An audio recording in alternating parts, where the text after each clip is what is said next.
Welcome to the Salmon Runs YouTube. Enjoy the video. You start by confirming permissions and grabbing credentials, workspace URL, a personal access token, and the cluster JDBC endpoint. Next, install the Databricks ODK driver and Power BI desktop. This lets Power BI speak to your cluster. Once done, open Power BI, choose Get Data, and select ODK, then point to the Databricks DSN. Make sure your cluster is running and JDBC port is open, otherwise the connection won't complete. Now configure the ODK data source name with the Databricks host and HTTP path, selecting Token Authentication. Paste your personal access token into the secure password field. This authenticates you without username/password hassles.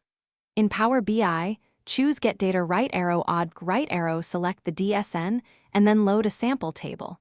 If prompted, set privacy levels and data import mode.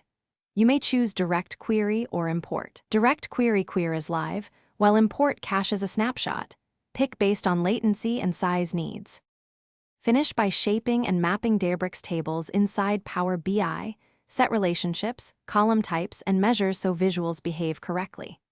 Once dashboards look right, publish to Power BI service. If you need scheduled refresh, configure an on-premises data gateway or use a cloud gateway linked to your Databricks endpoint.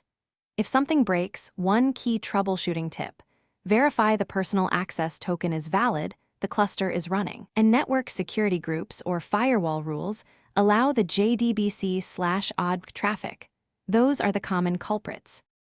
Thanks for watching. Consider subscribing if we helped you.